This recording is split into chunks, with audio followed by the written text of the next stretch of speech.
जय श्री श्याम। खाटू बाबा के चमत्कार की सीरीज में आज मैं एक और चमत्कार को बतलाते हुए अत्यंत प्रसन्नता का अनुभव कर रही हूँ। बाबा का यह भगत एक किसान है, लेकिन जब मैंने उनको बाबा का भगत कहा तो उन्होंने कहा, मेरी इतनी औकात नहीं है कि मैं बाबा का भगत कहला सकूं।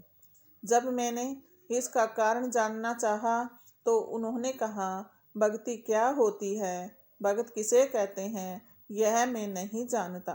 मैं तो बस उनका दिल से स्मरण करता हूँ। बाबा तो हमारे कुल देवता हैं।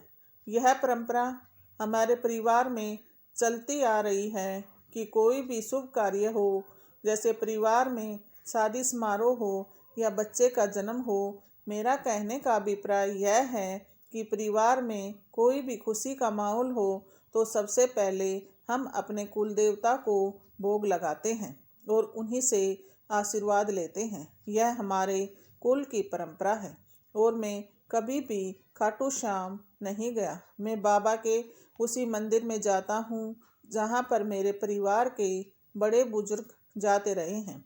हम तो बाबा को दादा श्याम जी के नाम से जानते हैं। हमें तो यही पता था कि यह हमारे बड़े दादाजी हैं। बाबा श्याम का तो मुझे कुछ समय से ही पता चला है कि हमारे दादा श्याम जी ही खाटू श्याम जी के नाम से प्रसिद्ध हैं। मैं तो केवल अपने कुल की परंपरा का निर्वहन करता आ रहा हूँ। इससे मैं एक भगत कैसे हो सकता हूँ? इसलिए मैं अपने आप को बाबा का भगत नहीं कह सकता, बल्कि मैं तो उनके कुल का एक सदस्य हूँ और वे हमारे कुल के देवता हैं। मेरा और बाबा का सिर्फ इतना ही रिश्ता है।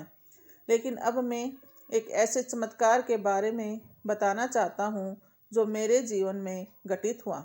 यह घटना 2002 की है। मेरा बड़ा बेटा बीडीओ है और परिवार से दूर रहता है। मैंने उसको कई बार समझाया कि समय समय पर अपने कुल देवता का आशीर्वाद लेने के लिए आ जाया करो, लेकिन उसने मेरी एक न सुनी।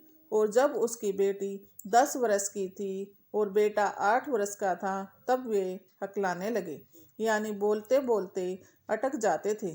उसने काफ़ी डॉक्टरों से इलाज करवाया, लेकिन कोई आराम नहीं हुआ।